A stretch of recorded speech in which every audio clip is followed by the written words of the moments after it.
कितने तेजस्वी लोग हैं हमारे पास, कितने शानदार विचार रखते हैं। श्रीमान संजय सिंह जी। धन्यवाद मान्यवर, आपने इस महत्वपूर्ण बिल पे मुझे अपनी बात कहने का मौका दिया। मान्यवर, मैं अपनी बात की शुरुआत नीट पेपर लीक के कारण जिन 21 बच्चों ने आत्महत्या करके अपनी जान दी, उनको सर झुका के नमन करते हुए, श्रद्धांजलि देते हुए अपनी बात शुरू करना चाहता हूं। मैं उन लोगों को भी श्रद्धांजलि देना चाहता हूं जो पिछले 10 साल में 1,23,000 छात्रों ने सुसाइड किया, आत्महत्या किया, और 2,000 छात्र हर साल सिर्फ पेपर लीक के कारण आत्महत्या की जिन्होंने।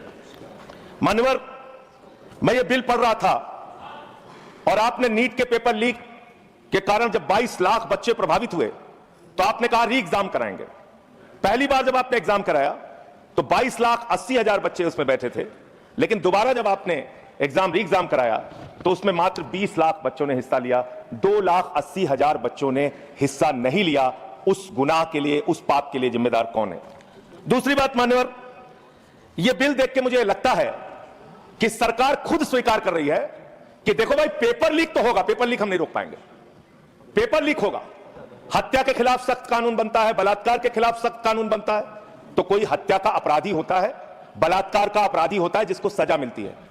पेपर कराने की जिम्मेदारी तो सरकार की है मान्यवर, पेपर कराने की जिम्मेदारी तो सरकार की है। आपको अपने ऊपर कॉन्फिडेंस ही नहीं है कि आप ऐसा पेपर कराएंगे जिसमें पेपर लीक ना हो। यह आपको कॉन्फिडेंस नहीं, इसलिए आप ये कानून लेके आए।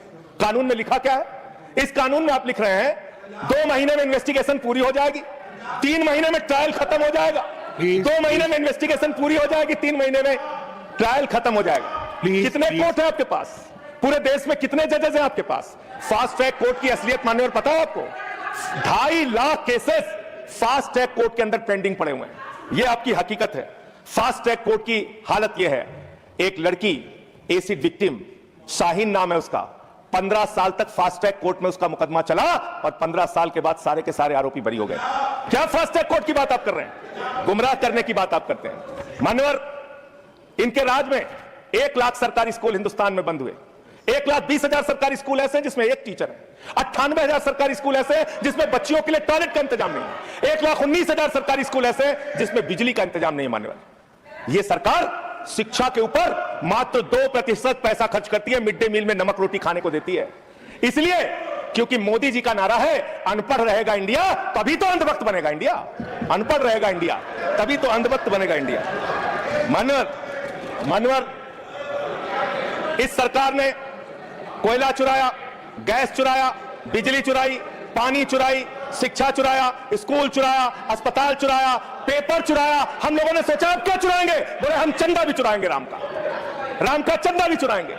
पेपर चोरी से लेके चंदा चोरी तक सारे चोरी के गुनाह में तुम लोग शामिल हो। मान्यवर,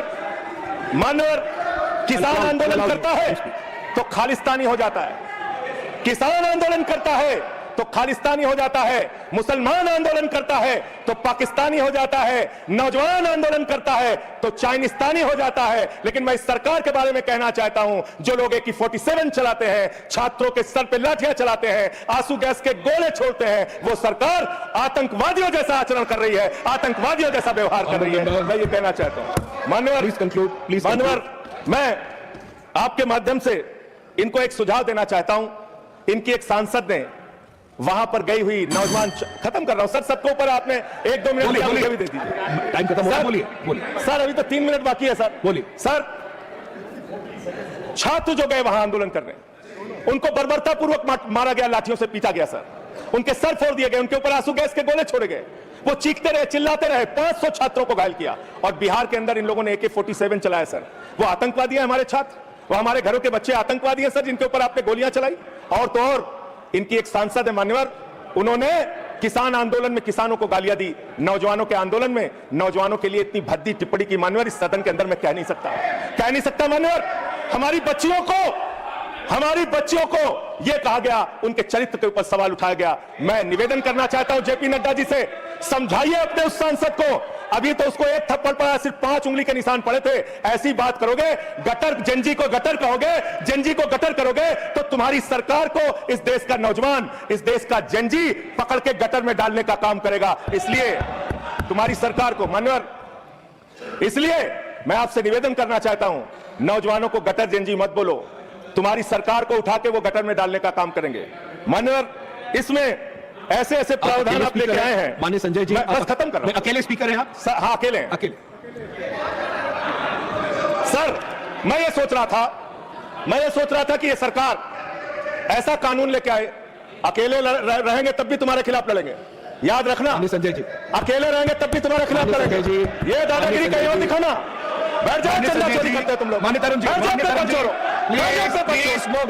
माननीय Sanjay ji, address the chair, address the chair, chair को एड्रेस करें, एड्रेस द चेयर। माननीय संजय जी, मैं सीधे कर रहा हूं सर।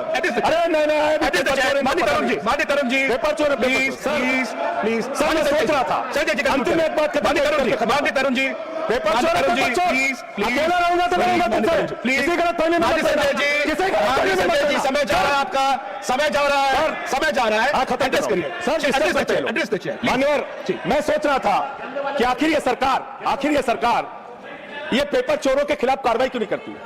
मुझे ये पता चला मान्यवर, ईडू टेस्ट नाम की एक कंपनी, खत्म कर रहा हूं, ईडू टेस्ट नाम की एक कंपनी जो गुजरात के अंदर ब्लैक लिस्टेड हुई, उससे बिहार में पेपर कराया गया, वहां भी ब्लैक लिस्टेड हुई, उसी से यूपी में पेपर कराया गया, वहां से भी ब्लैक लिस्टेड हुई। तो जो पेपर चोर है वो अहमदाबाद में ब्लैक लिस्ट हुए, बिहार में ब्लैक लिस्ट हुए, यूपी में पेपर चोरी की, क्योंकि उनको पेपर कराने का ठेका इसलिए मिलता है क्योंकि उनका संबंध। खत्म कर रहा हूं सर, 30 सेकंड सर, 30 सेकंड। उस ईडू टेस्ट कंपनी का पेपर चोर का संबंध देश के प्रधानमंत्री और कई राज्यों के मुख्यमंत्री से है।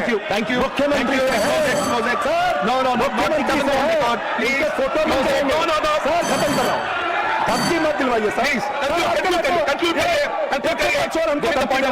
ये चंदा चोर हमको धमकी दे रहे हैं। Anything unparliamentary will not go on record.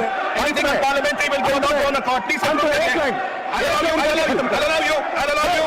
Please. Chandrashekhar ji के अंतिम Conclude करिए. Conclude करिए. आप ही आ रहे हैं सर, हम Conclude करिए. I'll have to put that on. I'll allow you. Conclude करिए. बिठाइए Conclude करिए. पेट पे दर्द शुरू हो हाजी गया। संजय जी, मिर्गी के झटके आ रहे हैं conclude सर, करिए. उनको समझाइए। Conclude करिए प्लीज. मिर्गी के मैं झटके आपको आ रहे हैं समय सर, दूंगा. उनको समझाइए मैं सर। आपको समय दूंगा. I'll give you the time. Please. Conclude करिए. सर, Conclude करिए. अंत में चंद्रशेखर जी, स्वर्गीय प्रधानमंत्री जी की एक लाइन के साथ अपनी बात कहना चाहता हूं। इस देश के नौजवानों की तरफ से आपको, जिन हाथों में शक्ति भरी है राज तिलक देने की, जिन हाथों में शक्ति भरी है राज तिलक देने की, उन हाथों में ही ताकत है सर उतार लेने की। इसलिए अहंकार मत करो। Thank you. Point of order. माननीय सतपाल, माननीय professor mister Satpal Sharma ji. Point of order. माननीय सतपाल जी, दो लोग नहीं, एक. एनीवन. यस.